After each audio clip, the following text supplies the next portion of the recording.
ಆತ್ಮೀಯರೇ ಎಲ್ಲರಿಗೂ ನಮಸ್ಕಾರ. ಏನಿದ್ದಾನೆ ಕನ್ನಡ ಯೂಟ್ಯೂಬ್ ಚಾನಲ್ಗೆ ತಮ್ಮೆಲ್ಲರಿಗೂ ಸ್ವಾಗತ ಸುಸ್ವಾಗತ. ಸ್ನೇಹಿತರೆ, ಕನ್ನಡ ಚಿತ್ರಗಳಲ್ಲಿ ಬಂದಂತಹ ಹಾಡುಗಳಲ್ಲಿ ಸಾಹಿತ್ಯ ಸುಧೆಯನ್ನು ಹರಿಸಿದಂತಹ ಅನೇಕ ಗೀತರಚನೆಕಾರರು ನಮ್ಮ ಮನಸ್ಸಲ್ಲಿ ಉಳಿದಿದ್ದಾರೆ. ಬೆಳ್ಳಾವಿ ನರಹರಿ ಶಾಸ್ತ್ರಿಗಳು ಕನ್ನಡದ ಮೊದಲ ಚಿತ್ರ ಸಾಹಿತಿ. ಆನಂತರ ತುಂಬ ಜನ ಚಿತ್ರ ಸಾಹಿತ್ಯ ಬರೆದಿದ್ದಾರೆ, ಗೀತೆಗಳನ್ನು ಬರೆದಿದ್ದಾರೆ, ಸಂಭಾಷಣೆ ಬರೆದಿದ್ದಾರೆ, ಕಥೆಯನ್ನು ಬರೆದಿದ್ದಾರೆ. ಹೀಗೆ ಚಿತ್ರರಂಗ ಸಾಗಿ ಬರಲಿಕ್ಕೆ ಅವರ ಕಾಣಿಕೆ ಅಪೂರ್ವವಾದದ್ದು. ಇಲ್ಲಿ ನಾನು ಹೇಳಲಿಕ್ಕೆ ಹೊರಟಿರೋದು ಯಾವುದು ಅಂತ ಹೇಳಿದ್ರೆ, ಚಿ ಉದಯಶಂಕರ್ ಅವರ ಬಗ್ಗೆ ಒಂದು ವಿಡಿಯೋ ಮಾಡಿ ಅಂತ ಹೇಳಿ ನಮ್ಮ ಸ್ನೇಹಿತರು ಹೇಳಿದರು. ಚಿ ಉದಯಶಂಕರ್ ಯಾರಿಗೆ ಪ್ರಿಯವಾಗುವುದಿಲ್ಲ? ಅವರ ಸಾಲುಗಳು ಎಲ್ಲರಿಗೂ ಇಷ್ಟವಾಗುತ್ತವೆ. ಎಲ್ಲಕ್ಕಿಂತ ಮಿಗಿಲಾಗಿ ದೇವರಗುಡಿ ಚಿತ್ರದಲ್ಲಿರುವಂತಹ ಮಾಮರವೆಲ್ಲೋ ಕೋಗಿಲೆಯೆಲ್ಲೋ, ಏನಿ ಸ್ನೇಹ ಸಂಬಂಧ, ಎಲ್ಲಿಯದೋ ಈ ಅನುಬಂಧ, ಈ ಸಹಜವಾದ ಸಾಲುಗಳು ಶಾಶ್ವತವಾಗಿ ನಮ್ಮ ಮನಸ್ಸಲ್ಲಿ ಉಳಿದಿದೆ. ಮಾಮರವೆಲ್ಲೋ ಕೋಗಿಲೆಯೆಲ್ಲೋ, ಏನಿ ಸ್ನೇಹ ಸಂಬಂಧ. ಡಾಕ್ಟರ್ ರಾಜ್ಕುಮಾರ್ ಅವರ ಚಿತ್ರಗಳಿಗೆ ಸಾಮಾನ್ಯವಾಗಿ ಚಿ ಉದಯಶಂಕರ್ ಅವರೇ ಗೀತೆಗಳನ್ನು ಬರಿತಾ ಇದ್ದದ್ದು. ಆರ್ ಎನ್ ಜಯಗೋಪಾಲ್ ಸಹ ಬರೆದಿದ್ದಾರೆ, ವಿಜಯ ನರಸಿಂಹ ಬರೆದಿದ್ದಾರೆ. ಆದರೆ ಅವು ತುಂಬ ಹಳೆಯ ಚಿತ್ರಗಳು. ಅಂದರೆ ಕಪ್ಪು ಬಿಳುಪು ಚಿತ್ರಗಳಲ್ಲಿ ವಿಜಯ ನರಸಿಂಹ, ಆರ್ ಎನ್ ಜಯಗೋಪಾಲ್, ಬೇರೆ ಬೇರೆಯವರು ಬರೆದಿದ್ದಾರೆ. ಚಿ ಉದಯಶಂಕರ್ ಸಹ ಸಾಕಷ್ಟು ಗೀತೆಗಳನ್ನು ಬರೆದಿದ್ದಾರೆ. ಚಿ ಉದಯಶಂಕರ್ ಚಿತ್ರ ಸಾಹಿತಿ ಚಿ ಸದಾಶಿವಯ್ಯ ಅವರ ಸುಪುತ್ರ. ಚಿ ಉದಯಶಂಕರ್ ಸಾಮಾನ್ಯವಾಗಿ ಗೀತರಚನೆಯಲ್ಲಿ ಪ್ರವೀಣರು. ಹೆಚ್ಚು ಗೀತೆಗಳನ್ನು ಬರೆದಂತಹ, ಸರಳವಾದ ಸಾಹಿತ್ಯವನ್ನು ನೀಡಿದಂತಹ, ಸುಂದರವಾದ ಪದಗಳನ್ನು ಪೋಣಿಸಿದಂತಹ ಚಿ ಉದಯಶಂಕರ್ ಮೊದಲು ಬರೆದಂತಹ ಗೀತೆ ಶಿವಶಂಕರಿ ಚಂದ್ರಕಲಾಧರಿ ಈಶ್ವರಿ. ಶಿವಶಂಕರಿ ಶಿವಾನಂದಲಹರಿ, ಶಿವಶಂಕರಿ ಶಿವಾನಂದಲಹರಿ. ಜಗದೇಕ ವೀರನ ಕಥೆ ಚಿತ್ರದಲ್ಲಿ ಇರುವಂತಹ ಗೀತೆಯನ್ನು ಚಿ ಉದಯಶಂಕರ್ ಅವರ ತಂದೆಯ ಜೊತೆಯಲ್ಲಿ ಸೇರಿ ಬರೆದಿದ್ದಾರೆ.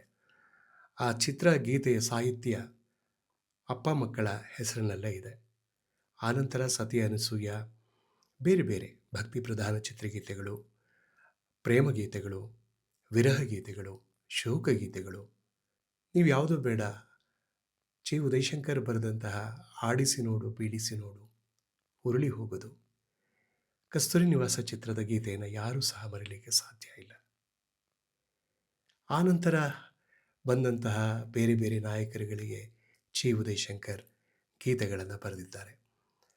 ವಿಷ್ಣುವರ್ಧನ ಅಭಿನಯಕ್ಕೆ, ಅನಂತ್ನಾಗ್ ಅಭಿನಯಕ್ಕೆ, ಶಂಕರ್ನಾಗ್ ಅಭಿನಯಕ್ಕೆ, ಶ್ರೀನಾಥ್ ಅಭಿನಯಕ್ಕೆ, ಹೀಗೆ ಬೇರೆ ಬೇರೆ ಕಲಾವಿದರ ಅಭಿನಯಕ್ಕೆ ಚಿ ಉದಯಶಂಕರ್ ಗೀತೆಗಳನ್ನು ಬರೆದಿದ್ದಾರೆ. ಸಾವಿರಾರು ಗೀತೆಗಳನ್ನು ಅವರು ಕೊಟ್ಟಿದ್ದಾರೆ. ಅವರ ಗೀತೆಗಳಲ್ಲಿ ತುಂಬ ಸರಳತೆ, ಸಹಜತೆ ಎಲ್ಲವೂ ಇತ್ತು. ಚಿ ಉದಯಶಂಕರ್ ಬರೆದಂತಹ ಬೆಂಕಿಯ ಬಲೆ ಚಿತ್ರದ ಗೀತೆ ಅದು ಹೇಗೆ ಅಂದರೆ, ಬಿಸಿಲಾದರೇನು ಮಳೆಯಾದರೇನು, ಬಾನಲ್ಲು ನೀನೆ ಭುವಿಯಲ್ಲು ನೀನೆ,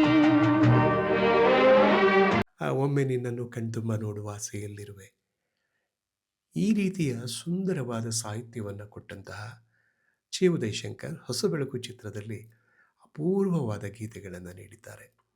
ಹೊಸ ಬೆಳಕು ಮೂಡುತ್ತಿದೆ ಟೈಟಲ್ ಸಾಂಗ್ ಇರಬಹುದು. ಪ್ರೇಮಗೀತೆ ಹಾಡಿದಾಗ ಕೋಗಿಲೆ ಕೂಡ ನಾಚುವುದು, ಚೆಲುವೆಯೇ ನಿನ್ನ ನೋಡಲು. ಅಂದರೆ ನಿನ್ನ ಅಂದವನ್ನು ನೋಡ್ತಾ ಇದ್ದರೆ ಬರೀಲಿಕ್ಕೆ ಬರೆದವನು ಸಹ ಸುಂದರವಾದ ಗೀತೆಯನ್ನು ಬರೀತಾನೆ ಎಂಬಂತಹ ಕಲ್ಪನೆಯನ್ನು ಕಟ್ಟಿಕೊಟ್ಟಿದ್ದಾರೆ ಡಾಕ್ಟರ್ ರಾಜ್ಕುಮಾರ್. ಎಸ್ ಜಾನಕಿ ಅವರು ಗೀತೆಯನ್ನು ಹಾಡಿದ್ದಾರೆ. ಅದೇ ಚಿತ್ರದಲ್ಲಿ ರವಿ ನೀನು ಆಗಸದಿಂದ, ನೀನಾದೆ ಬಾಳಿಗೆ ಜ್ಯೋತಿ, ಈ ಥರ ಹೇಳೋಕ್ಕಾಗೋದಿಲ್ಲ. ಚಿ ಉದಯಶಂಕರ್ ಬರೆದಂತಹ ಗೀತೆಗಳು ಇಷ್ಟು ಅಂತ ಹೇಳೋಕ್ಕಾಗಲ್ಲ. ಅಷ್ಟು ಸಹಜತೆ, ಸರಳತೆ ಎಲ್ಲವೂ ಇತ್ತು ಚಿ ಉದಯಶಂಕರ್ ಅವರ ಗೀತೆಯಲ್ಲಿ. ಯಾರೇ ಕೂಗಾಡಲಿ ಊರೇ ಹೋರಾಡಲಿ ನಿನ್ನ ನೆಮ್ಮದಿಗೆ ಭಂಗವಿಲ್ಲ. ಸಂಪತ್ತಿಗೆ ಸವಾಲ್ ಚಿತ್ರದಲ್ಲಿ ಯಾರೇ ಕೂಗಾಡಲಿ ಊರೇ ಹೋರಾಡಲಿ ಎಮ್ಮೆ ನಿನಗೆ ಸಾಟಿ ಇಲ್ಲ ಮೊದಲ ಡಾಕ್ಟರ್ ರಾಜ್ಕುಮಾರ್ ಅವರು ಹಾಡಿದಂತಹ ಮೊದಲ ಗೀತೆ. ಅಂದರೆ ಅಲ್ಲಿಂದ ರೀಸ್ಟಾರ್ಟ್ ಆಯಿತು. ಅವರು ಒಯ್ಲೇಶ್ವರದಲ್ಲಿ ಮೊದಲು ಹಾಡಿದ್ದಾರೆ ಶರಣೋ ಶಂಭೋ ಎಂಬುದಾಗಿ. ಆಮೇಲೆ ಮಹಿಷಾಸುರ ಮರ್ದಿನಿ ಚಿತ್ರದಲ್ಲೂ ಸಹ ಎಸ್ ಜಾನಕಿಯವರ ಜೊತೆಯಲ್ಲಿ ಡಾಕ್ಟರ್ ರಾಜ್ಕುಮಾರ್ ಹಾಡಿದ್ದಾರೆ. ನಿರಂತರವಾಗಿ ತಮ್ಮ ಚಿತ್ರಗಳಿಗೆ ಡಾಕ್ಟರ್ ರಾಜ್ಕುಮಾರ್ ಹಾಡಲಿಕ್ಕೆ ಶುರು ಮಾಡಿದ್ದು ಈ ಸಂಪತ್ತಿಗೆ ಸವಾಲ್ ಚಿತ್ರದ ಮೂಲಕ. ರಾಜ ನನ್ನ ರಾಜ, ಒಲವು ಗೆಲುವು, ಹೀಗೆ ಸಾಗಿ ಬಂದಂತಹ ಹಾವಿನ ಹೆಡೆ, ಶಂಕರ್ ಗುರು ಚಿತ್ರಕ್ಕೆ ಚಿ ಉದಯಶಂಕರ್ ಅವರ ಸಾಹಿತ್ಯ, ಉಪೇಂದ್ರ ಕುಮಾರ್ ಅವರ ಸಂಗೀತ. ಹಾಗೆ ಪ್ರೇಮದ ಕಾಣಿಕೆ ಚಿತ್ರಕ್ಕೆ ಚಿ ಉದಯಶಂಕರ್ ಅವರ ಸಾಹಿತ್ಯ, ಉಪೇಂದ್ರ ಕುಮಾರ್ ಅವರ ಸಂಗೀತ. ಎರಡು ಕನಸು ಚಿತ್ರಕ್ಕೆ ಚಿ ಉದಯಶಂಕರ್ ಅವರ ಸಾಹಿತ್ಯ, ರಾಜನ್ ನಾಗೇಂದ್ರ ಅವರ ಸಂಗೀತ. ಕವಿರತ್ನ ಕಾಳಿದಾಸ, ಎಂಥ ಅದ್ಭುತವಾದ ಗೀತೆಗಳು, ಎಷ್ಟು ಮಧುರವಾದ ಗೀತೆಗಳು. ಸದಾ ಕಣ್ಣಲ್ಲೇ ಪ್ರಣಯದ ಕವಿತೆ ಹಾಡುವೆ. ಆಮೇಲೆ ಪ್ರಿಯತಮ ಅಥವಾ ಕುರಿಗಳನ್ನು ಮೇಯಿಸುತ್ತೆ, ಬೆಳ್ಳಿ ಮೂಡಿತು ಕೋಳಿ ಕೂಗಿತು, ಅಳ್ಬೆ ಆಡ್ಕಣೆ ಸೋಂಕಿರೆ, ಎಂ ರಂಗರಾವ್ ಸಂಗೀತ ನಿರ್ದೇಶನದಲ್ಲಿ. ಮತ್ತು ಬಬ್ರುವಾಹನ ಚಿತ್ರದಲ್ಲಿ ಅವರು ಬರೆದಂತಹ ಗೀತೆಗಳು ಕೂಡ ಅದ್ಭುತವಾಗಿವೆ. ಹೀಗೆ ಚಿ ಉದಯಶಂಕರ್ ಬರೆದಂತಹ ಗೀತೆಗಳು, ಎಲ್ಲ ನಿರ್ದೇಶಕರು ಕೂಡ ಚಿ ಉದಯಶಂಕರ್ ಅವರನ್ನು ತಮ್ಮ ಚಿತ್ರಗಳಿಗೆ ಬಳಸ್ಕೊಂಡಿದ್ದಾರೆ. ಚಿ ಉದಯಶಂಕರ್ ಅದು ಯಾವತ್ತೂ ಹೃದಯದಲ್ಲಿ ಉಳಿಯುವಂತಹ ಸಾಲುಗಳನ್ನು ಬಿಟ್ಟು ಹೋಗಿದ್ದಾರೆ. ಅವರ ಹಾಡುಗಳು ನಿತ್ಯವೂ ಒಂದಲ್ಲ ಒಂದು ರೀತಿಯಲ್ಲಿ ಎಲ್ಲೋ ಒಂದು ಕಡೆ ಕೇಳುತ್ತೆ ನಮಗೆ. ಚಿತ್ರಗೀತೆಗಳು, ಭಕ್ತಿಗೀತೆಗಳು ಇವೆಲ್ಲವೂ ಕೂಡ ಶಾಶ್ವತವಾಗಿ ಕೇಳುಗರ ಕಿವಿಗಳ ಮೇಲೆ ಬೀಳ್ತಾನೆ ಇರುತ್ತೆ. ಹಾಗಾಗಿ ಉದಯಶಂಕರ್ ಅವ್ರ ಬಗ್ಗೆ ಹೇಳಲಿಕ್ಕೆ ಒಂದಲ್ಲ ಎರಡಲ್ಲ ಮಾತುಗಳು. ಅದರಲ್ಲೂ ಕಸ್ತೂರಿ ನಿವಾಸ ಚಿತ್ರದಲ್ಲಿ ಆಡಿಸಿದಾತ ಬೇಸರ ಮೂಡಿ ಆಟ ಮುಗಿಸಿದ, ಆಡಿಸಿದಾತ ಬೇಸರ ಮೂಡಿ ಆಟ ಮುಗಿಸಿದ, ಹೀಗೆ ಹೇಳಲಿಕ್ಕಾಗೋದಿಲ್ಲ, ಇಷ್ಟೇ ಅಂತ ಹೇಳಲಿಕ್ಕಾಗೋದಿಲ್ಲ.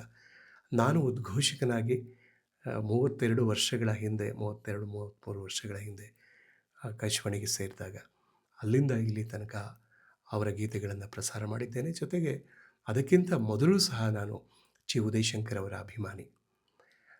ವಿಜಯ ನರಸಿಂಹ, ಆರ್ ಎನ್ ಜಯಗೋಪಾಲ್, ಸೋರಠ್ ಅಶ್ವಥ್, ಗುರ ಸೀತಾರಾಮ್ ಶಾಸ್ತ್ರಿ, ಹೀಗೆ ಆರ್ ಎನ್ ಜಯಗೋಪಾಲ್ ಇಲ್ಲ ಇತ್ತೀಚಿನ ಅಂದರೆ ಒಂದು 40 ವರ್ಷಗಳ ಹಿಂದೆ ಬಂದಂತಹ ಗೀತೆಗಳಲ್ಲಿ ಆರ್ ಎನ್ ಜಯಗೋಪಾಲ್ ಸಾಹಿತ್ಯ ಇರ್ತಾಯಿತ್ತು, ಇಲ್ಲ ಚಿ ಉದಯಶಂಕರ್ದು ಇರ್ತಾಯಿತ್ತು.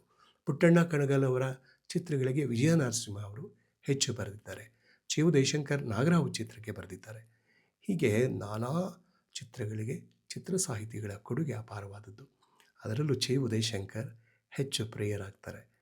ದೂರದ ಬೆಟ್ಟ ಪ್ರೀತಿನೇ ಆ ದ್ಯಾವರ ತಂದ ಆಸ್ತಿ ನಮ್ಮ ಬಾಳ್ವಿಗೆ, ಹಸಿವಿನಲ್ಲೂ ಹಬ್ಬಾನೆ, ದಿನವೂ ನಿತ್ಯವೂ ಉಗಾದಿನೇ, ನನ್ನ ನಿನ್ನ ಪಾಲಿಗೆ. ಎಷ್ಟು ಚಂದ ಹೇಳಲಿಕ್ಕೆ ಹೋದರೆ, ಎಷ್ಟು ಸರಳತೆ ಅಂದರೆ ಇಷ್ಟು ಸರಳವಾಗಿ ಮುಂಚೆ ಸಾಹಿತ್ಯ ಅಂದರೆ ಕುರಾಸಿಯವರು ಬರಿತಾ ಇದ್ರಲ್ಲ, ನಿನ್ನೀ ವದನ ಅರವಿಂದವನ ಹೂಬಾಣ ನಿನ್ನ ಬಿನ್ನಾಣ, ಅದು ಕುರಾಸಿಯವ್ರದ್ದು. ಸ್ವಲ್ಪ ಈ ಥರ ವೆಯ್ಟೇಜ್ ಅಂದರೆ ಅವರೆಲ್ಲ ಇವರು ಚಿ ಸದಾಶಿವಯ್ಯ ಅವ್ರ ಕಾಲದ, ಅಂದರೆ ಅವ್ರ ತಂದೆಯವ್ರ ಕಾಲದ ಗೀತ ರಚನೆಕಾರರು. ಚಿ ಉದಯಶಂಕರ್ ಹೇಗೆ ಅಂದರೆ ಒಂದು ಹೊಸ ಅಲೆ ತಂದರು. ಆ ಸಾಹಿತ್ಯದಲ್ಲಿ ಸಂಕೀರ್ಣತೆಯನ್ನು ಬಿಟ್ಟು ಪದಲಾಲಿತ್ಯಕ್ಕೆ ಮತ್ತು ಪದಗಳನ್ನು, ಸರಳವಾದ ಪದಗಳನ್ನು, ಸುಲಭವಾಗಿ ಅರ್ಥವಾಗುವಂತಹ ಪದಗಳನ್ನು ತುಂಬಿಕೊಟ್ಟಿದ್ದಾರೆ ಚಿ ಉದಯಶಂಕರ್. ಪ್ಲಾನು ಅದೆಲ್ಲ ತಿಳ್ಕೊಳ್ಳೋದ್ರಿಂದ ನಿಂಗೆ ಏನ್ ಲಾಭ? ಇವದನ ಲಾಭನೋ ನಷ್ಟನೋ ನನಗದೆಲ್ಲ ಗೊತ್ತಿಲ್ಲ. ನಾನು ಒಂದು ತಿಂಗಳಿಂದ ಅಬ್ಸರ್ವ್ ಮಾಡ್ತಾ ಇದ್ದೀನಿ, ನಳ್ಳಿ ಮಣ್ಣಾಗಿಲ್ಲ. ನಿಜವಾಗಿಯೂ ನನಗೆ ಉದಯಶಂಕರ್ ತುಂಬ ಇಷ್ಟ. ಅದೇ ರೀತಿಯಲ್ಲಿ ನಮ್ಮ ಆತ್ಮೀಯರು ಏನು ಕೇಳಿದರು, ಚಿ ಉದಯಶಂಕರ್ ಅವರ ಒಂದು ವಿಡಿಯೋ ಮಾಡಿ ಸರ್ ಅಂತ ಹೇಳಿ, ಹಳೆ ಬಿಟ್ರಾಜು ಅವರು ಚಿತ್ರಕಾರರು, ಅವರ ಇಚ್ಛೆಯಂತೆ ಇದನ್ನು ಮಾಡ್ತಾ ಇದ್ದೇನೆ. ಮತ್ತೋರ್ವ ಗೀತ ರಚನೆಕಾರರ ಬಗ್ಗೆ ಅಥವಾ ಸಂಗೀತ ನಿರ್ದೇಶಕರ ಬಗ್ಗೆ ವಿಡಿಯೋ ಮಾಡ್ತೇನೆ. ತಮಗೆ ನಮಸ್ಕಾರ ಮತ್ತೊಮ್ಮೆ ತಮ್ಮೆಲ್ಲರಿಗೂ.